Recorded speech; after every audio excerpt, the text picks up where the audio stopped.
So you're thinking of purchasing an LG Washtower that's a heat pump. Well, in this video, we're going to take a look and see if this unit is truly worth it.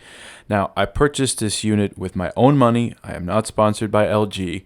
And I got to say, from just a designer perspective, I can tell you that this unit is absolutely beautiful. So the washer and dryer, they were obviously designed with aesthetics in mind. Nonetheless, though, let's go over some of the drywall work here, and let's talk about how much I paid for this washer and dryer system. So this is the heat pump version, so it's a little bit more expensive. But the grand total for this washer and dryer combo was $2,123.60. Now, the base price is $18.99. Shipping and handling was $29.95, and in my area, the tax was $194.65. Now, the size of the washer is 2.4 cubic feet, while the size of the dryer is 4.2 cubic feet. Now, again, this is the ventless version, so it doesn't require a vent. Size-wise, the unit takes up 24 inches by 65 1/8 inch by 26 inches. So that should give you an idea of how much space you need. Now keep in mind that the 26 inches is depth-wise. Okay, so now that you understand some of the basics of this unit, let's take a look at what it offers.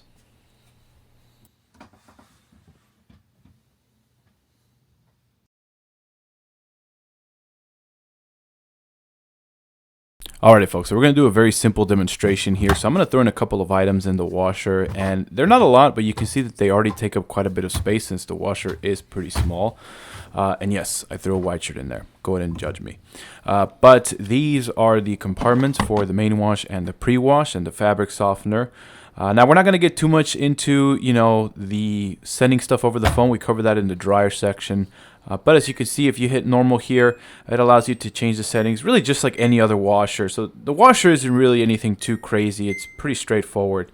But once you hit play, it'll do a tumble cycle here, for a couple seconds, determine the time needed, and then go from there. So as you can see, it's doing that right now. And according to this machine, it's going to take 1 hour and 15 minutes.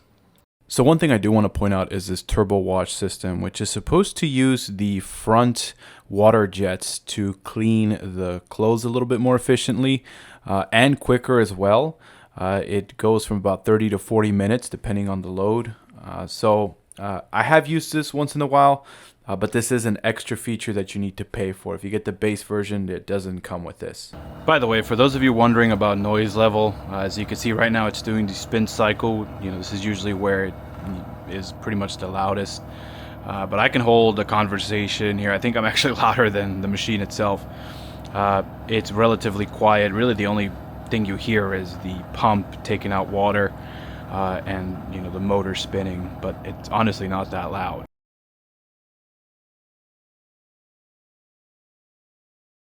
So one thing that they want to sell you on is, of course, the app. And while I do find the app pretty useful, it doesn't really make me want to use the app over the actual washing machine.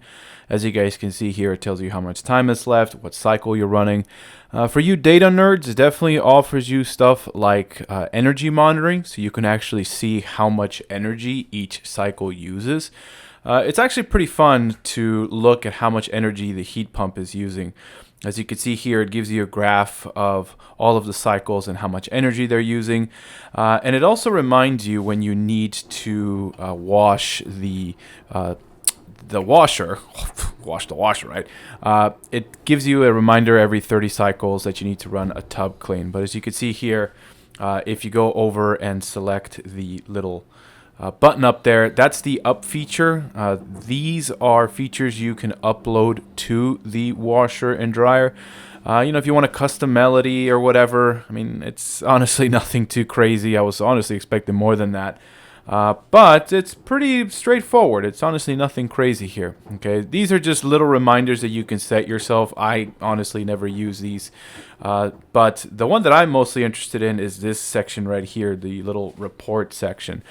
As you can see, it does tell you a little bit of information regarding your washer and dryer, more particularly what cycles you've ran, how much energy in total you have used, and how many cycles you have left before you need to run a tub clean cycle on the washer. Now, I will remind you, so that is pretty nice. So those are just some of the basic features. We're going to get into more later, but for now, that's all we're going to cover. By the way, when the machine is done, it will send you a notification that says that the Washtower is complete, as you can see there. So that's pretty nifty, I suppose. Now, for those of you that are here for the sending instructions to the washer and dryer, stay tuned. I got a section just for that.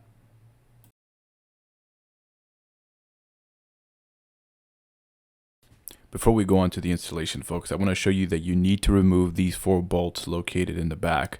They do supply the tool for you to remove them, and they also include some caps that you need to put on those holes. So make sure you do that, otherwise the machine is going to make some very unpleasant noises.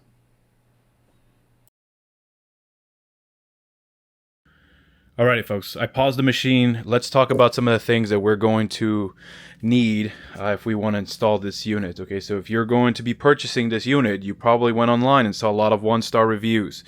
And a lot of them are because of drainage issues. Okay, so first, let's get some things out of the way.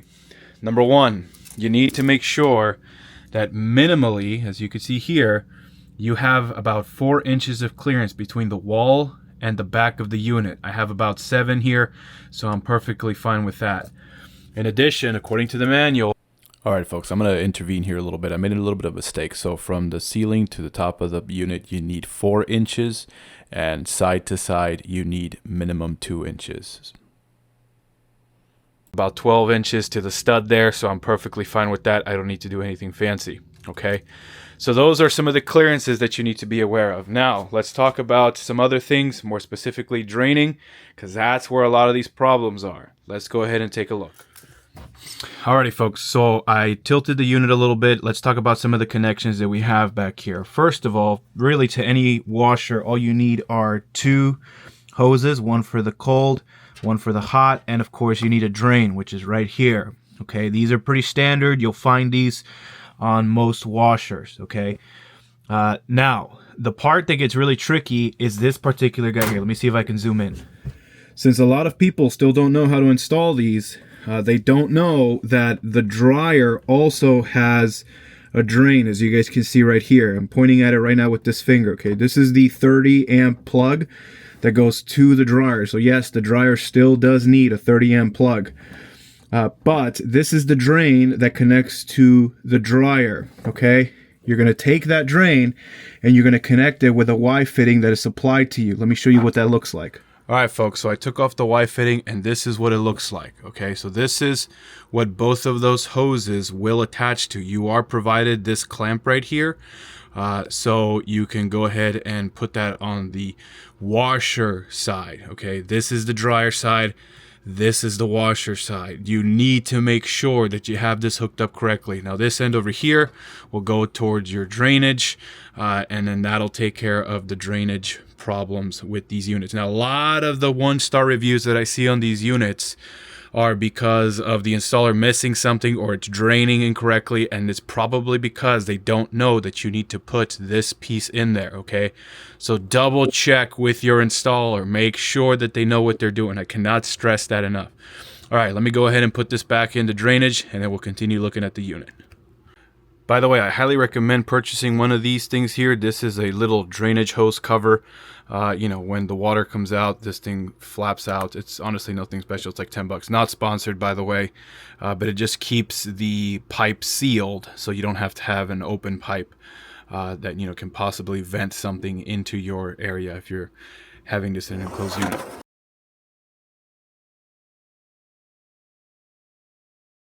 Alright folks, so the first setting that you're going to see is normal, and normal is what I believe they call AI driven. I don't know if I really buy into that, but what it's going to do is it's going to tumble your clothes, and then it will give you a estimated time. So let's see what it does here. I'm going to go ahead and show you in real time what it does. Once you hit play, it'll actually lock the door, so you will not be able to open this door. See that little red icon says that it's locked, and as you're going to see, it's going to start tumbling.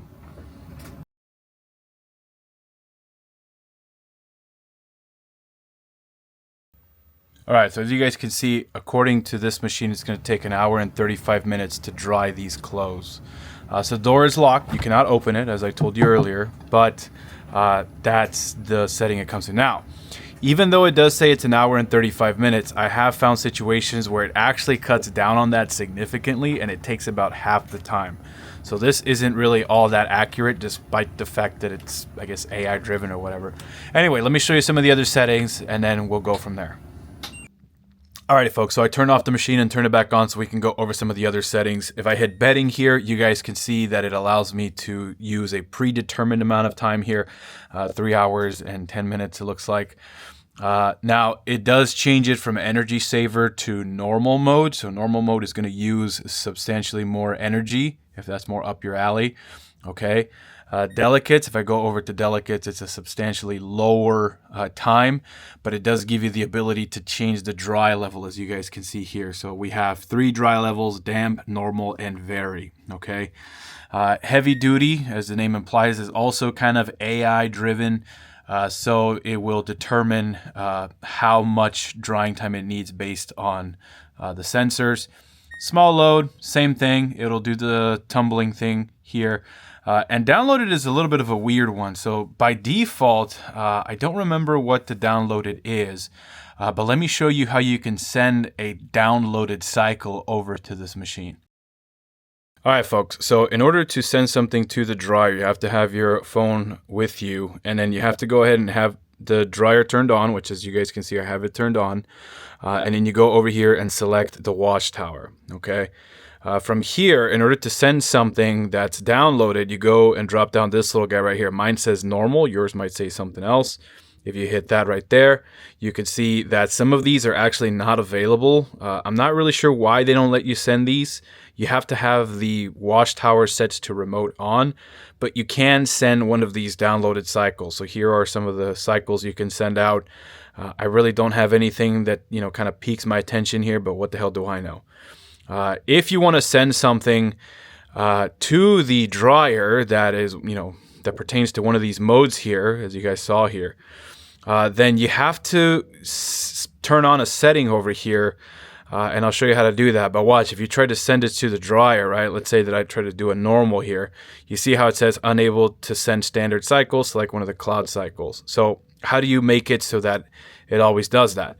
Well, you have to switch your attention back to this guy. You have to go over here and hold down this button right here. I'm sorry, this button, the dry level. See how there's a little remote section right there? If you hold it down, okay, it activates the remote function. And then, of course, the little play button becomes available. It automatically locks the door. So let's go back to the phone over here. So now that I have it unlocked, you can see that little warning is gone. If I drop this little guy down, I can now pick one of these other settings, okay? So I can go ahead and hit the little button that says send to dryer here.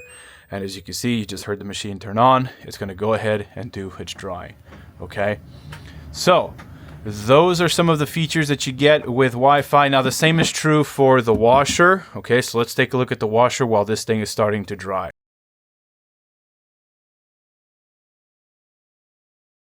Another thing that I've noticed online is a lot of people are concerned with the size of the washer.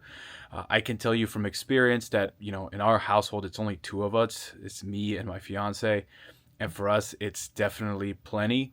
But I can definitely see this as a challenge for folks who have a larger family. Now, another thing that I found with this unit that seems to be a pretty big concern is how do you actually run just a spin cycle?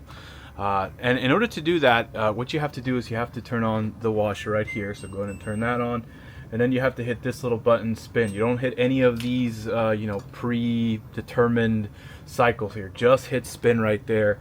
And then hit the play button. After that, you will be able to run the spin cycle, drain it if you have to. So if there's standing water in there, your power goes out, go ahead and hit that button and it will run the spin cycle. Okay, so that's another thing I saw online that seems to be pretty concerning, but I just answered that for you.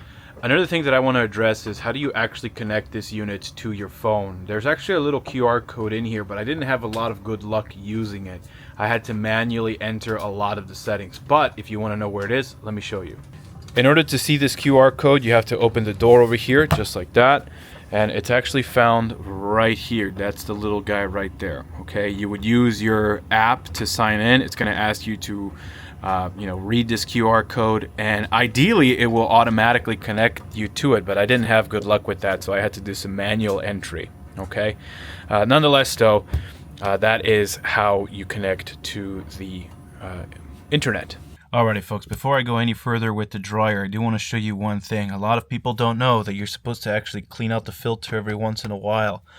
So again, this washing machine is pretty much like most standard machines. However, it does have a filter here. You can prop this down. It does have a little hose right here that you can use to empty the reservoir. That way when you unscrew this, it doesn't come spilling all out. But there's a filter right here that you unscrew, you take it out, and then you can go ahead and clean it. I'm not going to do that since it doesn't need to be cleaned. But just remember that if you're having drainage issues, this could be a potential source of a problem as well. Alrighty guys, so I have the unit running behind me. I've already addressed a lot of concerns, but there is one final concern that I want to address, and that is of course longevity. How long is this unit going to last? And quite frankly, I cannot answer that question. I just bought the unit. I guess you could say I am the one that's going to be the beta tester, right? But from what I've read, these units have been around a very long time in Asia, and they seem to run pretty well. Now the condenser and the coils are a little bit of a concern, but from what I understand, LG runs a system called Condenser Care, which I showed you earlier, but after every drying it seems to run that, so it uses the moisture that it captures from the clothes drying, and then it uses that to wash the condenser. From what I've seen online, it seems to be a pretty good system compared to ones like GE and whatnot, but only time will tell. As you guys can see, this is just my initial review, but if anything changes down the line, if you guys look at my videos, I always update you if something goes haywire. But for now, I did want to address that because I'm sure some of you probably have that concern.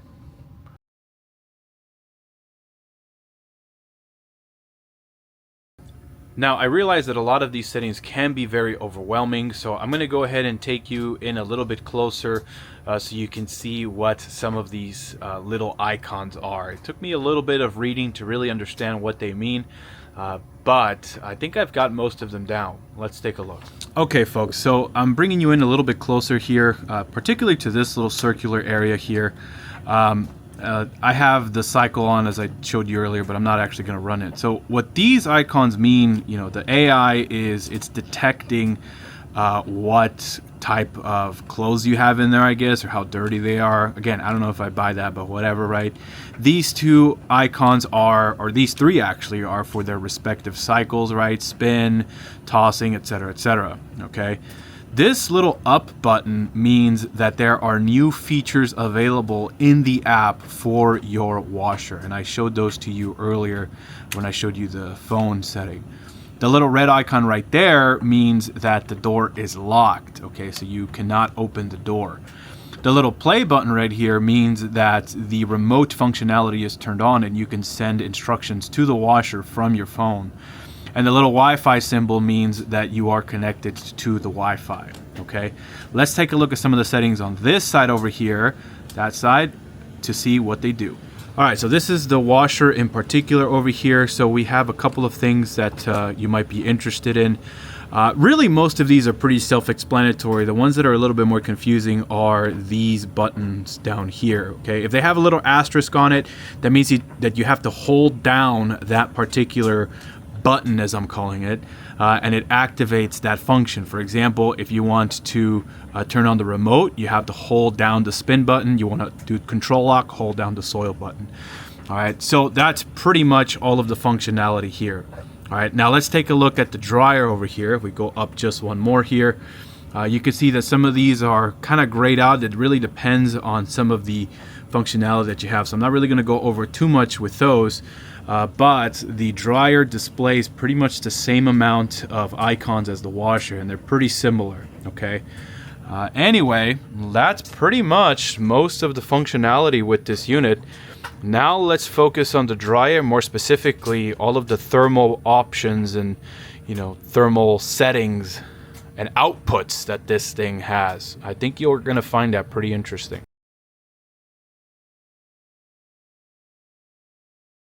Alrighty folks, so now that we've covered pretty much most of the features on the washer and dryer in terms of Wi-Fi connectivity, let's actually start this drying process. That's probably what you're here for. You're here to see if this thing actually dries.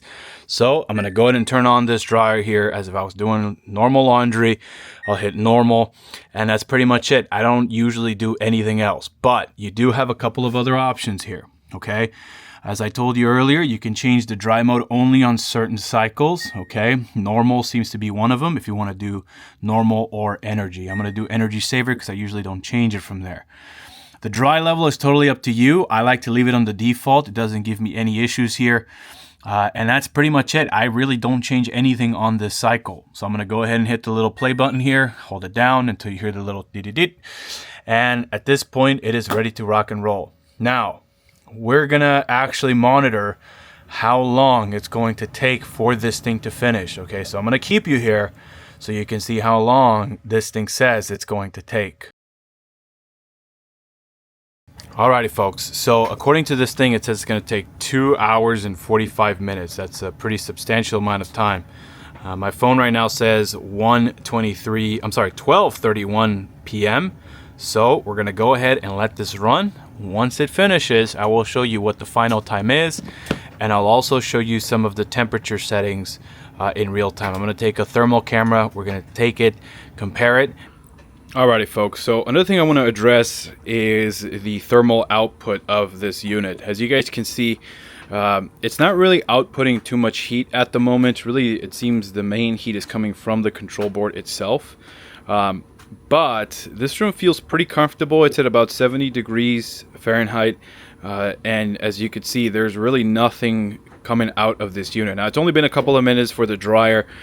So we're going to go ahead and just, let that go a little bit longer. Now, that's not to say that this unit doesn't get hot. You can touch the sides. It's not going to burn you, but you're going to definitely tell that it's warm. As you can see, it's already kind of heating up over there. But we're going to let this thing go, and then we'll go ahead and take a look at the thermal output at the end. We'll take a look at the thermal output of the clothes, how much or what temperature they're at. Alrighty folks, so very quickly I opened this for you, but you could see that the back of the unit there is getting significantly warm. It is at about 105 degrees there Fahrenheit, so it is heating up. It's just, a little bit slow, but you can see the clothes are still pretty wet. Nonetheless, I opened this up to show you that the unit is heating up. That's the part that's heating up in the back there. Now, if you open the unit like I just did, it is going to reset the time, or it'll actually probably add more time, but I figured it would do you service to show you what this thing looks like as it's heating up. Anyway, I'm going to let this thing run, and then we'll get back to it. Alrighty guys, so a couple things here with the notification center. I just want to point out to you the dryer is done, but as you can see, it says that the dry cycle is complete, and it also reminded me that I need to clean the lint filter since it's been about 10 cycles. In addition, if you leave your laundry there for a while, it will tell you that it has not been removed. So I did do something with the washer here, and it's telling me that it's been there for a prolonged period of time. Nonetheless, though, it did finish at 2:14 p.m. So if you saw the video, I showed you what time we started at, so you could do the math when we ended. But before we do anything else, right, let's take a thermal reading and see how hot these clothes are. So it's only been about 3 minutes after it finished. Let me grab the thermal camera and let me show you. Alrighty folks, so I want to show you, I have the thermal camera here, and as you can see, it is kind of backwards. Let me see if I can fix this very quickly. There we go. That's better. So the door is at about 98 degrees. Okay, so let's go ahead and open up this door and let's see what the inside temperature is. All right, so I've opened the door, and as you guys can see, it is pretty toasty in there. The clothes are at about 129 degrees, so it is pretty warm in there. But let me go ahead and take a look at these clothes. Let me feel them. Let's see if they are dry. And sure enough, yeah, they are pretty dry. Actually, they're very dry. I don't really feel anything being damp or anything of the sorts there. They're pretty warm. If I touch the clothes and then kind of show you what my arm looks like, I don't know if I can do this with, without an additional help here, but you can see that sure enough, the clothes are pretty warm. So this thing does work, okay?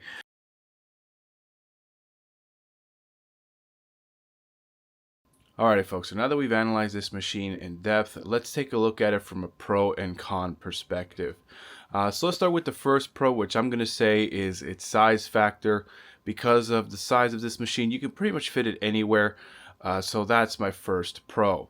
The second pro is, of course, that it is ventless, and because of that, you can pretty much put it anywhere you want. As long as it has water supply lines and a drain, you should be pretty good. Now, the third pro is that the ventless system actually works pretty well. The heat pump works very well. It didn't let me down. I saw a lot of reviews online from GE products that say that it was going to leave the clothes very damp. I did not have an experience like this at all. All of the clothes came out very dry. Now, the fourth, of course, is that aesthetic-wise, it looks absolutely beautiful. So, you know, if you're looking for something that can blend in very nicely with more modern kitchens or modern environments, I mean, this machine is a no-brainer. Another pro is that this system does not depressurize your home. With a traditional system, what you're doing is you are taking air from your house, heating it up, and then pushing it to the outside. Of course, that depressurizes your home, and you have to make up that air somehow. So that's something to think about if you're going to go with a ventless system. If energy efficiency is your concern, a ventless system might be more up your alley. Another pro is that this dryer dries at a significantly lower temperature than a traditional electric or gas dryer, which means that your clothes will probably last a little bit longer. The graphics will not crack as much. So if that's a concern to you, this might be more up your alley as well. But now let's talk about the cons. There has to be a catch somewhere, right? So number one is its size. And I know I said in the first pro that the size was a good thing. But if you're a large family, the size can be pretty bad because you can't really fit too much in the washer. You can't fit a queen topper, for example, and adding the drying times to it can significantly increase your washing times. So that might not be a good thing if you have a large family. The second con is, of course, the drying times. The drying times are significantly longer than if you were to have a standard gas or electric system that vents to the outside. So it is going to take significantly longer. So as a final thought, let's ask this question. Is the unit worth it? And based on my initial impressions, I'm going to go ahead and say yes, it is worth it, but only if it keeps performing in the way that it is right now. Of course, these are just initial impressions, so they might change over time. But if this unit continues to perform this same manner, for years to come, I will say that yes, it is worth it. But thank you guys so much for watching. If you have any questions, feel free to leave them down below. Otherwise, thank you so much and take care. Bye-bye.